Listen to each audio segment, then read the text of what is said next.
Welcome to the Pre-Health Pod. My name is Lexi. And my name is Natalie.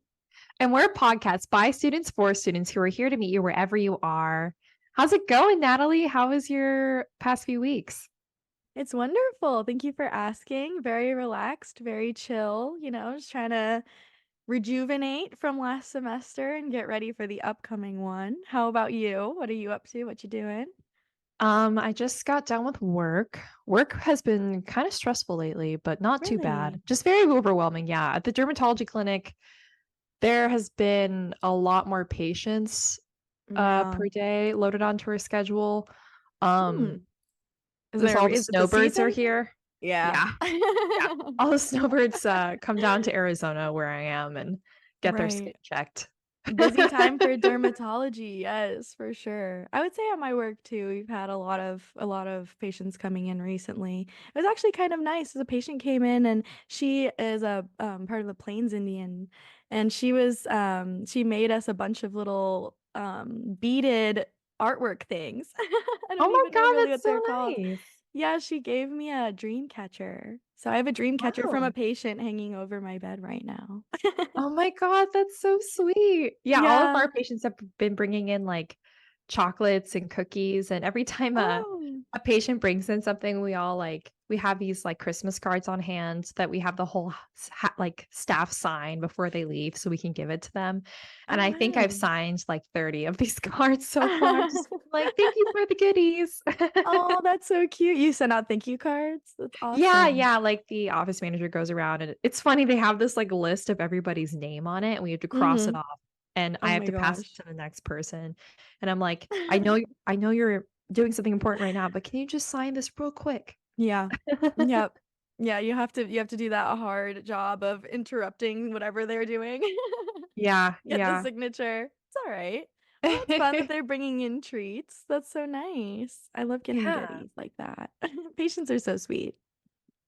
they really, really are, and especially in a field where you have more long-term care with our patients, so I Yeah. could see them once a month or once a year. I guess Yeah. not as long term as once a year, of course, but having them come in multiple times, it's like, oh, I've never had to experience longitudinal care like this. That wasn't the Yeah. case in the ER. Do So you think that it's you'll quite want nice. to go into a specialty with long-term care for your patients? Um, Have you given any thought to that? no, that's a great question. I think Yeah. I honestly don't really have a preference either way. Okay. I Yeah, think that's as long fine. as I know it's cheesy, but just making a difference in their lives, and I don't need if honestly, if I'm in a profession where I don't need to see them again, I have taken care of their illness or whatever they came with, Right. and I'm satisfied. Yeah, So, that's the goal, yeah. right? Yeah. I was volunteering the other day, and the nurse, I went upstairs in the hospital, and the nurse that I was interacting with, because I had to take her patient down to the parking lot, she was so phenomenal and sweet, and she was just talking to the patient. She goes, it's been such a pleasure to take care of you guys, but I really hope I never see you again. I Yeah. was like, yeah, that's pretty fair. The motto of healthcare. But speaking of your specialty interests, how is your medical school application going? Where are we at in the cycle? Have you gotten all of your acceptances yet? Yeah. Or when do they finish sending out those? Yeah, that's a great question. Well, I just got notice of my second acceptance today. Literally, I Yay! was driving home from work, and it's funny because on my interview day, they told me that they would let us know December 18th.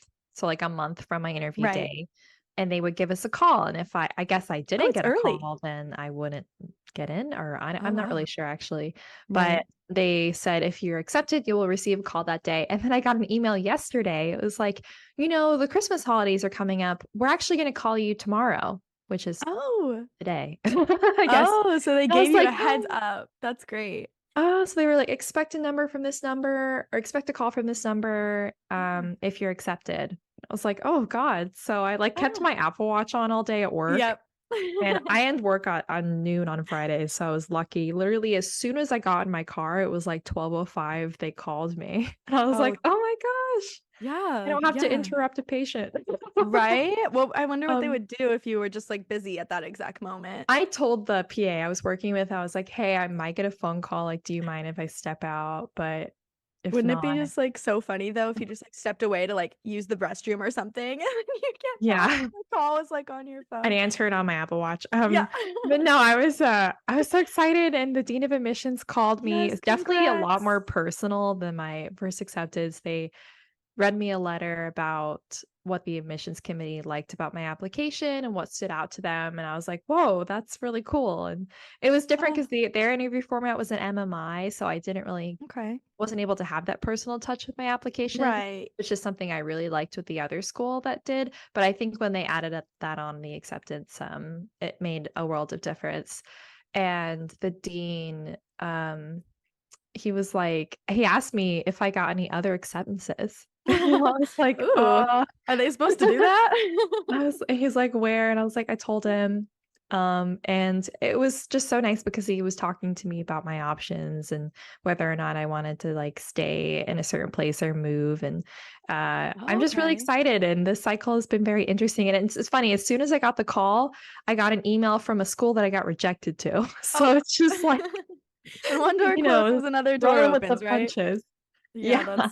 that is well, I'm so proud of you. I'm so happy for you. You deserve every single acceptance that is rolling in. I just can't wait for the whole process to be concluded so that all that stress is off your back and you don't have to keep Yeah. like hovering around your email and your phone. Yeah, so to give listeners perspective, it's around December right now, of 2023, way back when, and I am halfway through the cycle, so I all of my interviews should be concluded. I don't know if I'll hear from any more. I don't have any other interviews lined up. I've interviewed at 4 schools, and heard from 2 schools. I have not heard from or been rejected by the schools I've interviewed at, like the other 2. I haven't heard from them yet. And then I think interview season ends around February or March. It depends on the school. I made this like big spreadsheet of all the schools I applied to, and I included the interview deadline. So if you look at their So website, they'll say smart. when they stop. So like one school ended in December, so I knew, and I did get a rejection from them the other day that that would be their final decision. And then some schools interview all the way through March. So it really just depends. And then Right. I think the wait list starts rolling out in April if you don't get any acceptances, and you get put on the wait list, and you could start hearing from people around April all the way until you start medical school. So every person's cycle is so different. And True. So I subjective. really just got lucky Mhm. too, with especially one of the schools I got into. The admissions committee member just said they really resonated with something very specific about my application. Yeah. And I think if that person didn't read my application, I don't know what would have happened. So, Yeah. Well, that's incredible. That is so incredible. so I've applied to about 23 schools, did secondaries for all of them, which was around from like 80 to $120 per secondary application on top of the primary application. And then Uh-huh. I've heard from about 4 schools and been accepted to 2. So that's halfway through the cycle. Um, Yeah, and I wow. have a lot of friends who have like not heard from any, or have Yeah, interviewed or have been accepted to like 4 plus. So every person's application and story is just so different. so different, yeah. But That's yeah. so true. Wow, 23 schools and we've got 2 acceptances, that's amazing. That's really actually so incredible, there's so many people that can't get one, which is fair because sometimes you just have to try again. Like, it's all about perseverance and just keeping going with your goals if that's what you wanna do, but I'm just so excited for you. Do you think that you're now conflicted? Like, are you stressed Yeah. about having 2 options? Yeah, I definitely am. I remember I literally was driving after work on the way to my therapist appointment. Yep, So that's it was right like where I would go to, straight to at the 12 therapist. straight to the therapist. So we hash it out. There you go, that's Um the best way I can think of to deal with the news. Yeah, the good reason though is both of the locations are the same cost of living as where I'm living now. Oh, So great. that's for like my partner if he Yeah, wants to that's move a with me. really So, like mhm. just those life things you have to discuss. Like, do we want to pick up and move our life somewhere else? My family is on the East Coast, and one of the schools is on the East Coast. And my family really wants me to go there, Yeah, might be but I don't know. nice to I don't be know. near your family. Yeah, I have some applicant visit days, or not applicant visit days. I think it's first looks is what they're called. Oh, So the yeah. medical school invites me to their school and gives me more information about their program. I can meet with medical students, and this Yep. is around April time. That is awesome. And you know what? I just found out about first looks. Yeah, I did not know that was something that they did, but that's awesome. Really I gives didn't you know a chance either to. Did you actually not? until a couple weeks Okay, ago. good. Okay, good. I was feeling a little bit like, wow, how did I not know about that? But no, yeah, that is really useful. It really gives you a chance to kind of feel out where you're comfortable, where you can like envision yourself for the next 4 years. So that's awesome. Yeah, I've never been to the one medical school on the East Coast. I've never been to Right. that state. So that's a little So risky. so I should probably go look at it, Yeah, but definitely. it seems like a great place to live, so we'll see. And I'll Yeah, I'll let you guys know what that is, probably when I decide where I'm gonna go to med school. Yeah. right. Very fair. We're excited. Yeah, yeah. Well, Natalie, do you have any fun activities planned for the holidays? Um, I do not as of right now, just kind of gonna spend some time with my family. I think maybe Oh, on New Year's I'll get together with a couple of my girlfriends and just have a fun little night. Maybe watch the New Year's Rockin' Eve and make some cookies or something. is that what they Just call it? The Rockin' Eve on TV? yeah, the New Oh Year's my Rockin' god. Eve. Have you not ever seen it? No, I have. I just have this like one memory of 2013 watching Rockin' Eve and seeing Yeah. like the artist, what was it called? Oh, But do you remember that? You probably it's don't always remember this, but crazy. that song, I'm Sexy and I Know It, playing all year and the entire New Year's Eve, I think it was 2013. Oh my Was gosh, that song. 2013. That was so long ago. That's a decade ago. Yeah, But so I I was don't 13. remember that specifically, but I'm not surprised. They always have the most just hilarious artists, and it's always fun to watch the ball drop and stuff. I personally am a fan of the Rockin' Eve, so Oh, New Year's is one of my favorite holidays. But for Christmas, yeah, just kind of gonna chill with my family and have a good dinner. What about you? What are you doing? I'm hanging out with Alex's family for Christmas, and I'm gonna go to a rooftop bar probably with some friends in downtown Ooh. Phoenix Girl, I gotta and tell you, for New rooftop Year's Eve. bars, that was my whole jam when I was in Spain. That was all Yes. we did. Every single night we went to a rooftop bar, view of the whole city, so beautiful. Oh So my God. I am very jealous. I know your time will come. I hope you have fun. Send me a picture. I will. I hope there's fireworks. I don't even know where Oh, that there would would be be. so cute. Yeah, yeah, yeah, yeah. Yeah, I love rooftop bars. I'm almost 21, so when I turn 21, you can bring me to this one if it's a good rooftop bar, if you enjoy it. Oh yes, I have a lot of bars in Phoenix to Nice. recommend for sure. And that was Um, your New Year's plan, you said? You were New doing that for Year's New Year's? plan, Oh, yeah. okay, Christmas was nice. with Alex, yeah. I know. I Oh, usually go home to Florida, or my mom has been living with her boyfriend in London lately. So sometimes I go there, but that was only ooh, once before. I that's can't afford cool. that now. Yeah. It's an expensive flight. Yes, yes, definitely. Oh An my God. expensive Christmas. Yeah. Well, that's so fun that she lives in London. What's London like? I've never been there. Oh, it's beautiful. You'll have to go. Maybe study abroad there next. Right. It's cold, huh? It's It's all really right. It's pretty temperate though, I'd say. Oh, wow. Especially at this time of year, I would think. They probably have a white Christmas, which would be fun as an Arizonan who's never had a white Christmas. That sounds like an amazing time. A lot of my friends are actually very shocked that I've never experienced a white Christmas. Like my friends that are not from Arizona, like they're genuinely sorry for me. They're like, "How does it feel like Christmas then if you wake up and it's not snowing?" I'm like, I don't, it's just another day in December. Aw. Yeah. I went outside and it was like 80 degrees, so I was like, okay. I know. Oh my God, it's been getting so hot here. Yeah. It's fine with me though. I get cold too easily. Well, I want to go ahead and transition to our guest speaker episode with MD-PhD student Jonathan Sussman, and I'll go ahead and introduce him then. All right, everyone. I would love to introduce Jonathan Sussman. Jonathan is a fourth year MD-PhD student at the University of Pennsylvania Perelman School of Medicine. He's studying genomics and computational biology in the context of brain tumor biology. He previously studied biomedical engineering and music dual degree programs at the University of Southern California, and then spent a year conducting molecular biology research at the Scripps Institute. When not in the lab or playing the flute, he enjoys cycling and trying the plethora of restaurants around Philly or Philadelphia.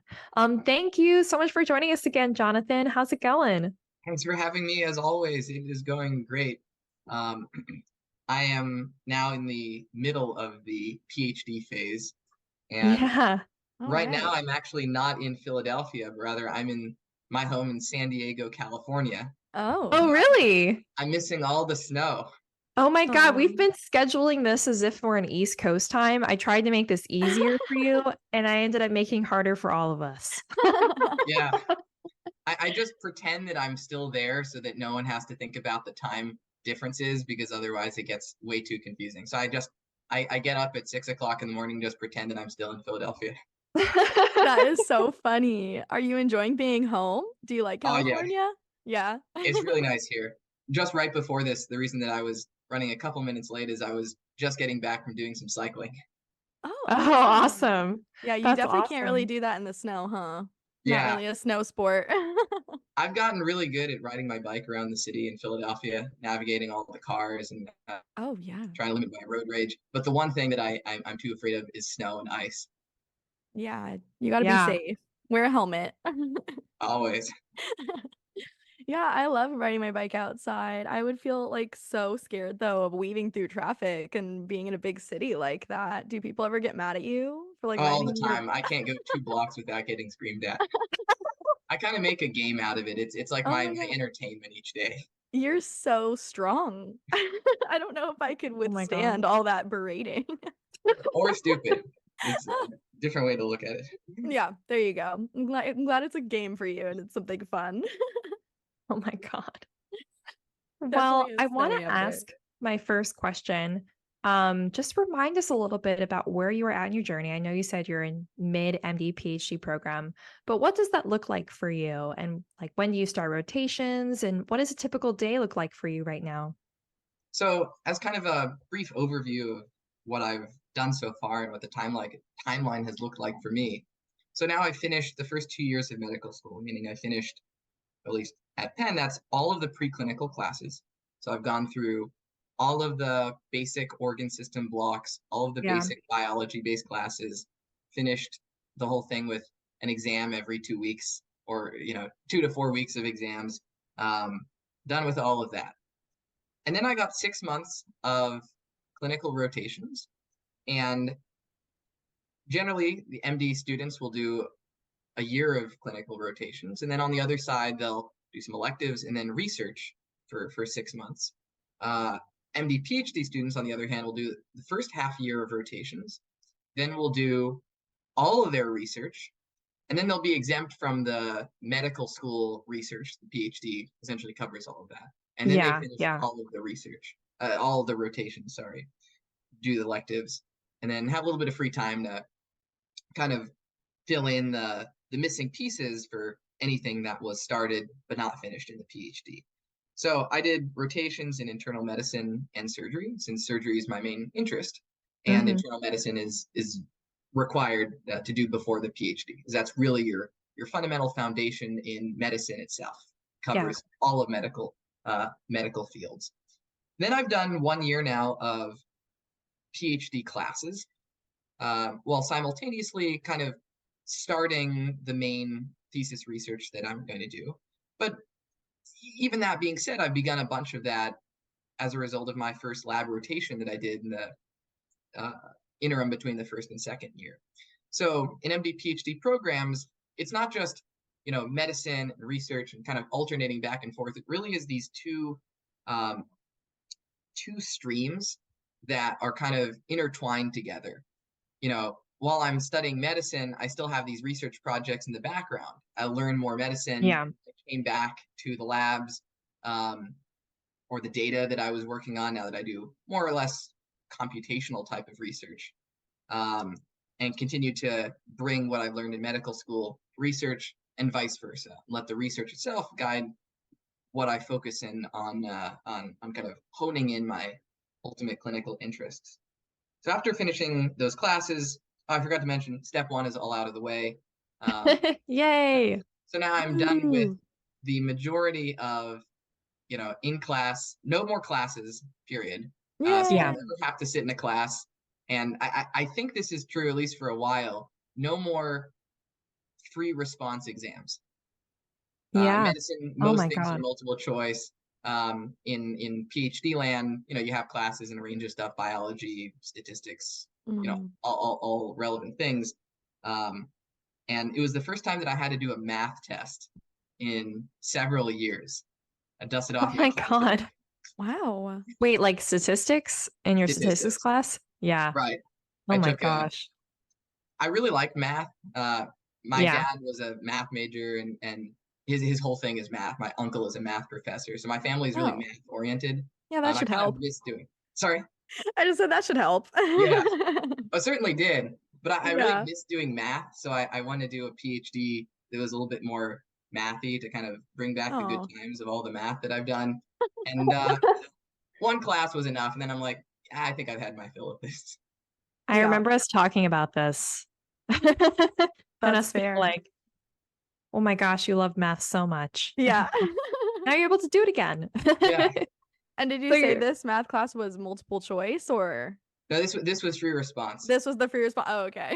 So I had to sit mm, there with the I formulas, figured. solving the formulas. yeah, Oh. yeah. Oh my God. So the PhD classes, I remember when I worked in my research lab at ASU, I worked with PhD students and they were taking like some standard molecular biology, immunology, higher level, 500 level courses. Is that kind of similar to what you're doing? And how is it different than like the basic biology blocks of the medical school curriculum? So to be honest, I've learned really everything that I know about biology and I know. physiology and How how, many biology classes can you take? right, I've learned everything from medical school. PhD classes have shifted over time, and PhD classes used to be in biology a lot more serious than they are now. And in Mm, some fields, PhD classes are indeed a lot more serious. If you study computer science, for example, PhD classes are really intense. People can Oh, barely handle 2 to 3 classes per semester and don't really have any time for research or anything else. These are really high level classes: machine learning, yeah, I advanced bet. machine learning, artificial intelligence, programming languages. Um, these are hard classes. And if you're studying something like physics, this is just off the charts difficult. I mean, it pales in comparison to any undergrad class that you can look at. yeah.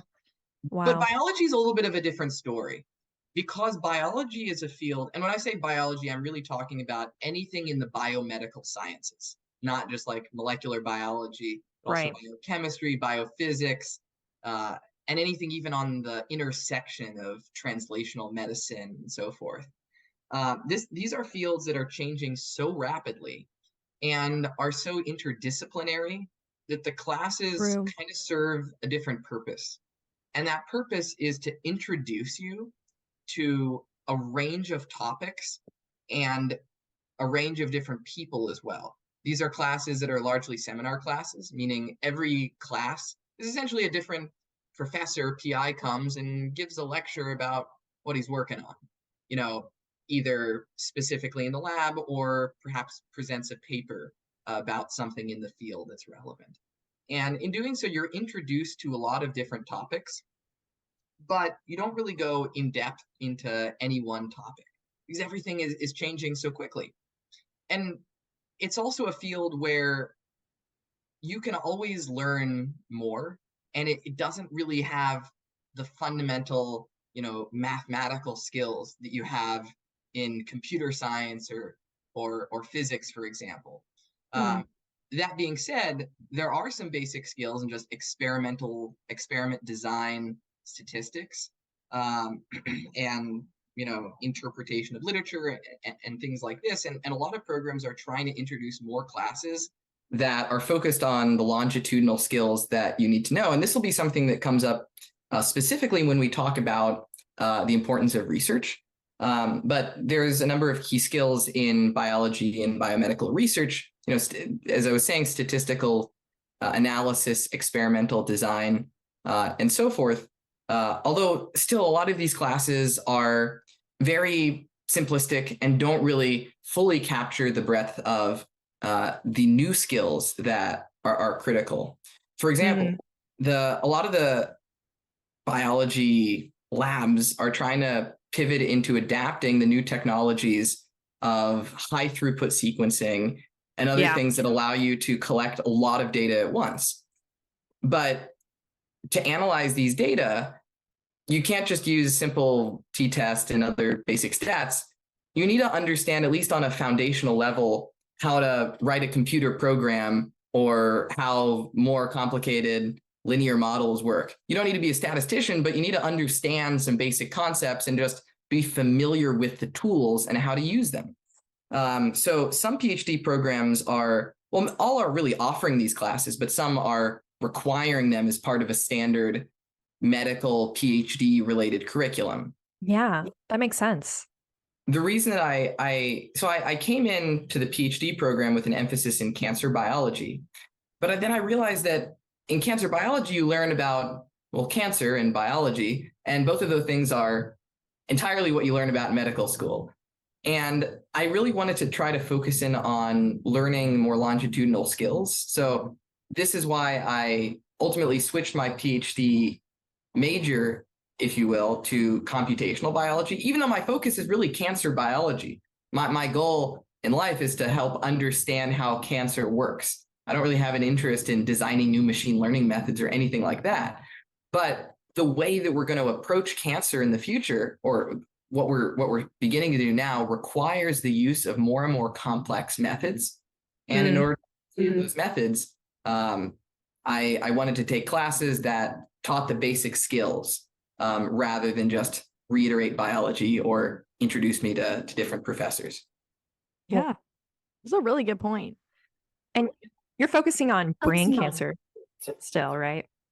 Correct. Brain cancer is my main thesis work, although I do some collaborations with other labs, primarily on pancreatic and liver cancer as well.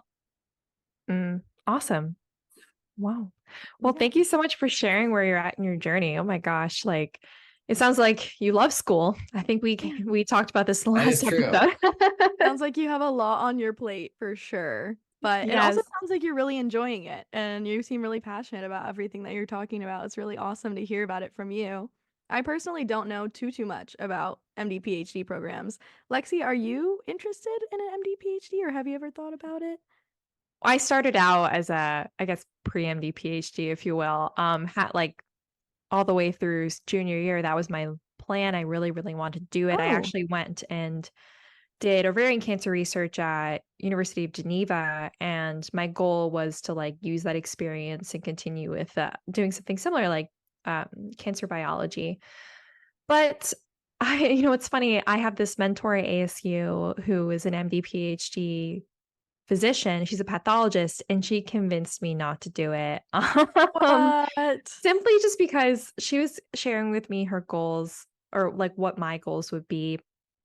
And I definitely want to be a clinician. And after 2 years of research experience, I realized I enjoyed it, but it wasn't something I wanted to do every single day. I think it was more something I wanted to do on the side. But I think that actually brings me into my next question, because sometimes I have friends at pre-medical students who do research in college and they go, I really don't enjoy this.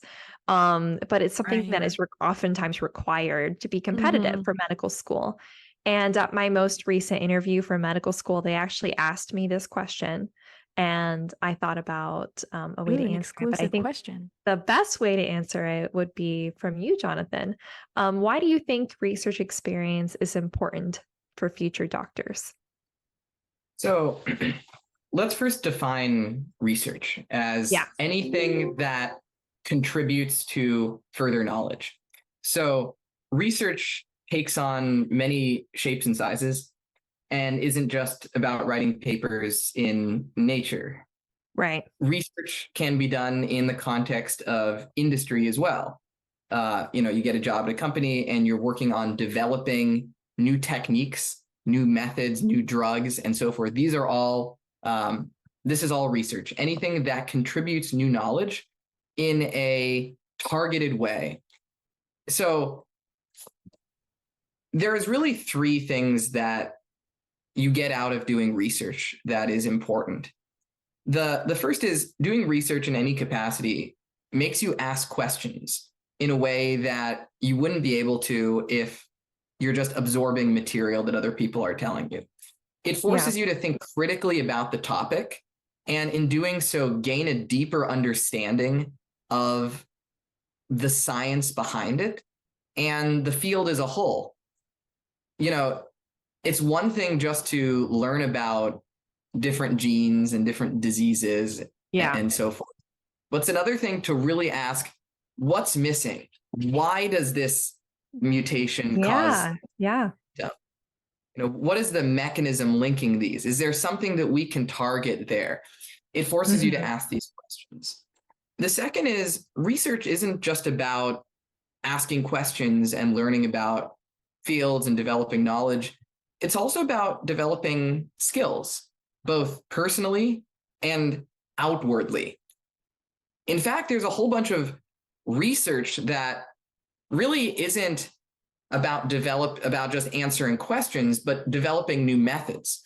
There was when single cell sequencing technologies first started to emerge, there was kind of a running joke. I don't know if this was ever validated, but that there was more single cell analysis methods to analyze the data than actual data sets of real biology. How interesting. There's another joke about it. If anyone comes up with a new method to normalize single cell data, I'm going to scream, because everyone, there's so many people working on the cutting edge, using all of those machine learning types of methods to come up with really interesting and useful ways to gain insight from the data. And there's journals just devoted to this, like Nature Methods, for example, right? Where people can publish new platforms to analyze data. And some of the most highly cited single cell papers are really just tools that people have written in R and Python that make it easy for everyone else to load in a file, click a button, and be able to generate a plot of all your cells. Something that used to require really heavy knowledge in programming and mathematics and all of these things, that now other people have made it so accessible by developing these methods. But it's not just about that. It's about teaching skills, for your own sake. When you do research, just as I was talking about developing skills in general, you learn general abilities that are going to benefit you in many ways. You learn how to analyze data. You learn how to design experiments. You learn how to do experiments. And everyone does different research and learns different skills. If you do clinical-based research, you learn how to read a patient's chart, for example. And this is really helpful, for undergraduate students going into medicine. One of the hardest things to do is to understand, just to comprehend the language of medicine. And I really didn't do nearly as much clinical things in undergrad as many of my peers. And I don't have anyone in my family that does medicine. So it's not something that we talk about. It's not really a language that I know. So the entire first and second year of medical school is really just learning a language and being able to internalize that language. So when you hear words and when you read a patient description, of the history of a present illness, it's not just a bunch of mumbo jumbo that you're translating in your head, but actually something that has a direct meaning right when you hear it. So an undergrad who does clinical research will be learning that skill. And when they enter medical school, are going to be way ahead of the curve when they have to read a patient chart and they're already familiar with the language. An undergrad who does research growing cells is going to be way ahead of the curve when it comes to, doing any sort of lab work. Yeah. Oh my Or gosh. Yeah. and for me, I did biomedical engineering and I did a lot of programming and stuff. And those basic skills have enabled me to pivot to computational research and single cell analysis and all these things. I didn't do any of that in undergrad, but it gave me the foundational tools just to be able to exist in the environment. Yeah. And then the third thing is it gets you involved. As a student, most of the time you're being talked at. People are telling you things and you feel you're learning a lot, but after many, many years of that, it starts to weigh on you that you're not really contributing. You're just there taking notes on things as your life goes by, and you want to do something. And it's important to have some sort of purpose.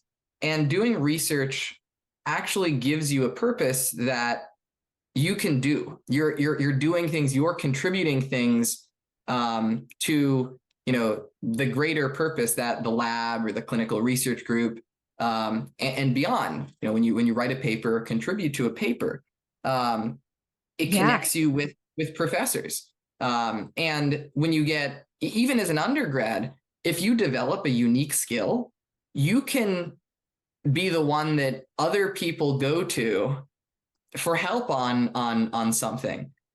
I've gotten really good at the single cell sequencing analysis. And to me, it's just kind of an extension of basic programming. But to many other people, it's either complicated, boring, or both. And I find it very fun. I find it fun and enjoyable to analyze these huge data sets. Yeah. So people from other labs will come to me, both students, postdocs, people above me, and even different PIs, because they need some expertise and some help in analyzing data. And I have the time because, obviously a PI in computational biology is going to know way more than me, but they don't have the time to analyze some random data set from a random lab. Right. So I have the time and I have the knowledge, and that unique combination of time and knowledge allows me to contribute in an important way. So people are actually coming to me for, legitimate help, not just as an exercise to learn stuff. That's awesome. Yeah. I think you definitely hit so many points that I just resonate with so much. And I was thinking of, as you were talking, I was thinking back to my undergraduate experience and what is something that I myself an expert in, and it is 100% my research experience. So my degree is in microbiology, and I feel like the most I know about microbiology, really like that I feel like I can talk to and educate someone about, is multi-drug resistant TB, and specifically like the proteins I worked with and the experiments I ran. And I really enjoyed it, and learning about the history of TB as well and why we no longer have it in the United States. And I think there's a difference, like you said, being talked at versus working with either the disease or the mechanism of action or the process. And I feel like I know a lot about the different mechanisms and functions of antibiotics, alternatives to antibiotics, because I worked with like alternative antibiotics like antimicrobial peptides or maybe like silver and copper nanoparticles, simply through my research experience and like the global fight against antibiotic resistance and like the history of that as well. And so when I work with patients in the ER or in the dermatology office who are like, why do I need to take this antibiotic? Of course, I give them a much shortened version, but I can explain to them in a way that they can understand, like, here's why you can develop resistance. It fights only a certain type of bug, which we call bacteria. And I feel like that background for me, it just, like you said, makes you feel like an expert. And it gives you the most knowledge you can out of undergrad. And I can definitely translate it into my degree or in medicine. It's the feeling that you get in the beginning of medical school is that every question that is asked of you, you see it as a quiz. you know, but by doing research and generating the kind of confidence to become an expert in some area, you start to pivot from seeing every question that's asked of you as just, okay, this is, you're a student, you're being asked a question, it's clearly a quiz, to being asked a question because you're legitimately being asked the question so that you can contribute. And it helps you gain confidence to work on a team of people that are much older and much more experienced than you. Oh yeah, 100%. That's a little intimidating, right? I've definitely worked with the PhD students I've worked with, and I was a little bit intimidated by my PI, but now we're like very close and we work hand in hand together, especially in undergrad. And I think that definitely gave me the confidence in my job as a scribe. I work alongside the PAs and providers and the physicians, and when they provide constructive criticism on my notes, I can receive that as if I'm working with them, not like, I guess I'm not intimidated anymore as I was when I first started working with physicians. Well, thank you so much, Jonathan, for such an extensive answer on why research experience is important to become a doctor. Like you said, and I totally agree with this. I think it gave me the foundations I would need in scientific discovery. And I just know a lot more about the specific world of medicine I was involved with. And it prepared me to better explain certain diseases that I was focusing on to my patients in my career. So I wanted to end with our last question and sort of like a lighthearted note. What has been the most rewarding or exciting part of your program, whether it's specifically in the educational or curriculum part, or maybe like the social side? What has been your favorite part so far?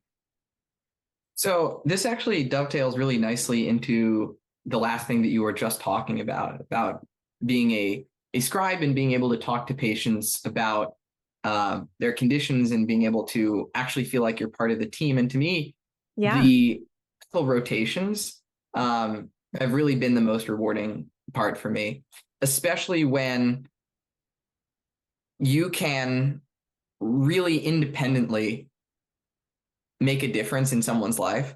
Because as a medical student, just as I was saying with research, as a medical student, it's more learning than contributing, especially in the beginning. Whereas in research, it's not going to harm anyone if you contaminate the cells or anything. So you can have a little bit more autonomy to mess around and figure things out. Whereas in medicine, it's obviously not the case. But that doesn't, you still can't think or speak or interact with people. And medical students have, just like what I was saying with research, they might have the least amount of knowledge, but they have the most amount of time.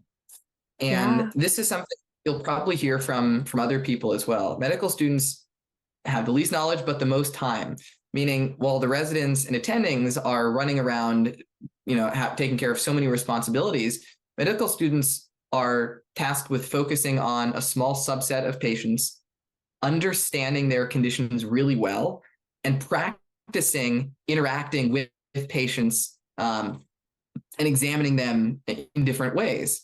So, medical students are often the ones that give patients the most comfort in the hospital, since they can sit there and talk to them for a long time, sometimes even hours. And one of the most rewarding things has been being able to sit with patients, get to know people from all different walks of life. I've met people in Philadelphia who were from, all these crazy parts of Philadelphia you hear about, and they're telling me stories about Philadelphia is wild. I have to say that's a good city to be studying in medical school, because there's people from all over. That is right.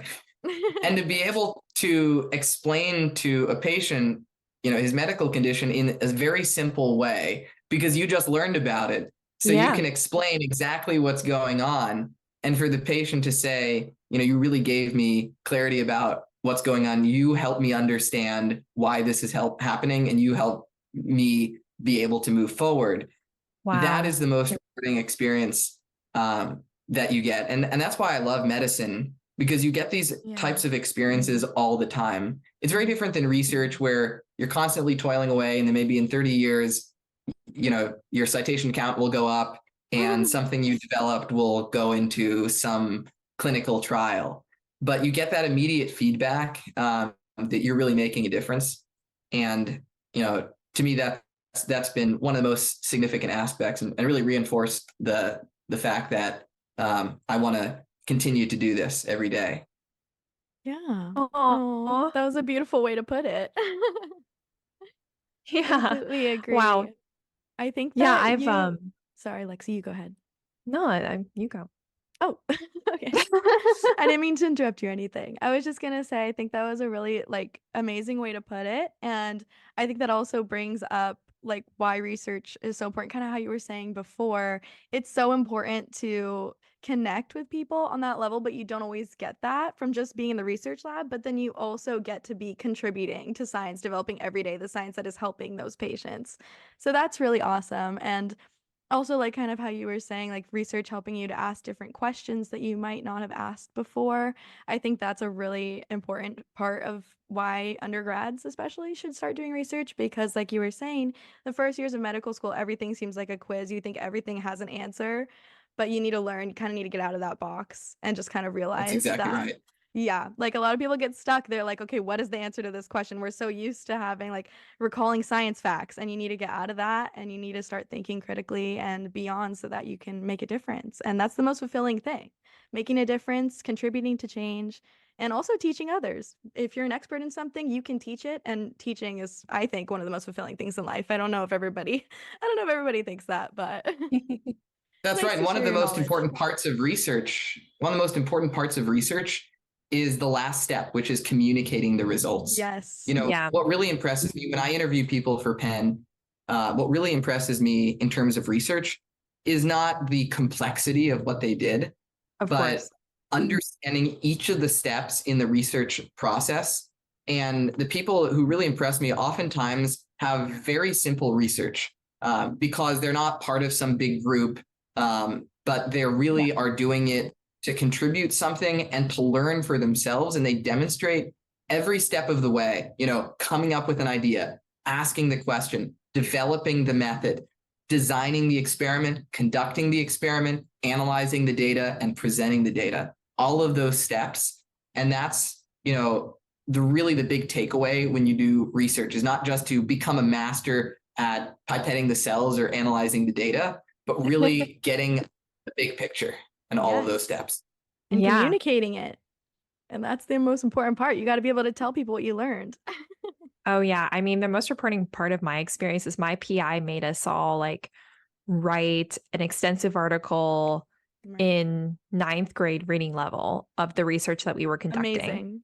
That's an amazing task. According to her, that was the general reading population level. She's like, I want you to be able to explain this when you're a doctor to patients in a way that they can understand. And I was like, oh my gosh, how do I explain molecular biology? And you did it. But I did it. It was hard. I got it down. I didn't make it to 9th grade. I made it to 11th grade because there were some words that just wouldn't budge. But yeah. Yeah, that's such a fun task. And I think it's important for everybody to be able to do that, honestly. If you can explain it at the most basic level, to a child kind of a thing, you might not be able to use all the big words you want, Lexi. I know. If you can explain it to the most basic level, then you're going to be an amazing doctor. It's just so true, because kind of like how Jonathan was saying, when you're the medical student and you're the one that's interacting the most with the patient and making them feel more comfortable, you are the main one that's going to need to kind of explain the whole situation there. And if they can't understand what you're saying, that's not going to end well, I don't think. Exactly. And when people ask you questions, you learn as well. When you're explaining stuff to patients or actually in research as well, one of my favorite things to do is talk to undergrads in the lab about the research, because they understand the science. They've in fact many times just taken the class relevant to the research. So they understand all the terms, but being able to put things in context and answer questions that seem kind of simple. Yeah. You really realize where the holes in your own knowledge are and what you've taken for granted, or things that you never really thought about the complexity. Oh my gosh. Yeah, you know what that reminds me of is for NPHC this last summer, we had a speaker come in. He was Dr. Tom Mulaney from Stanford. He did an amazing session on research, and he told us in the chat to ask, like, he showed a picture and then he said, just ask the most simple questions you can think of, like as many questions as possible. Just ask a question about the picture. But he was like, just really like simplify it. So that was really interesting that you said that on the surface, the question seems simple, but it's those simple questions that might be the most important to research. It was a really eye-opening session. So not to just plug the NPHC conference there, but it was actually like, such a good session. And I really learned that research starts with the most basic questions, and then you build up from there. So yeah, it's all about asking the simple questions. Sometimes you need to look at the bigger picture. Yeah, absolutely. Well, thank you so much, Jonathan, for joining us again. It's been such a pleasure having you back on the podcast. And Thank you again, as always. Yeah. Do you Thank have any you. last words before we hop off? I think you covered everything, and I couldn't have said it better myself. Great. Absolutely. Awesome. Well, I'll go ahead and roll the credits. This podcast was produced by Ari Rosenthal, Lorelei Edmonds. You can find our conference on Instagram, Twitter, and LinkedIn at National Pre-Health Community or MPHC 2020. And you can find our podcast on Instagram at PreHealthPod. You can find all of our events, including our next National Pre-Health Conference, May 18th through the 19th, at nationalprehealthconf.conf.org. And please leave a review, or tell one friend if you liked our podcast. Thanks for listening. See you later. See you.